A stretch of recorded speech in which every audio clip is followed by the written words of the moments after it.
Hello বন্ধুরা, কি অবস্থা, কেমন আছেন সবাই? চলে এসেছি আজকে আপনাদের মাঝে ছোট্ট একটা ভিডিও নিয়ে। এটা হচ্ছে বুটের ডালের হালুয়ার রেসিপি একটা ভিডিও। যাই হোক, এ তো ডালটাকে ফার্স্টে আমি সুন্দরভাবে বেছে নিয়েছি কোনো ময়লা আছে কিনা।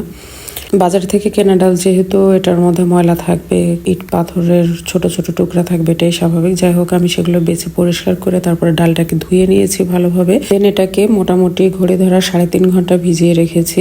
এই তো তারপরে এটাকে সেদ্ধ করতে দ্রুত যেন সেদ্ধ হয়, আমি প্রেসার কুকারে বসিয়ে দিয়েছি। দেন এটা সেদ্ধ করে নেওয়ার পর ব্লেন্ডারে ব্লেন্ড করে এই তো চুলাতে বসিয়ে দিয়েছি হাঁড়ির মধ্যে। এখন এতে কি কি দিতে হবে সেটা একটু বলে রাখছি আমি এক এক করে। এতে ফার্স্টে আমি পরিমাণ মতো লবণ, স্বাদ মতো চিনি দিব।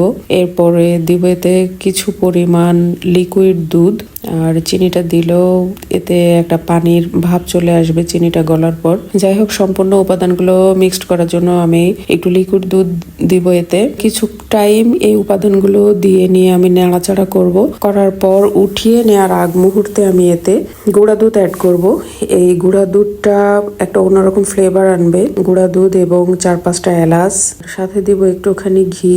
শেষ পর্যায়ে সেই উপাদানগুলো দিয়ে আবার সুন্দরভাবে নেড়ে চেড়ে চুলার হিটটা একদম লো পর্যায়ে রেখে এটাকে আমি সুন্দরভাবে মিক্সড করে নিচ্ছি। অর্থাৎ এই ডালটাকে সম্পূর্ণ উপাদানগুলোর সাথে সুন্দরভাবে মিক্সড করে নিচ্ছি।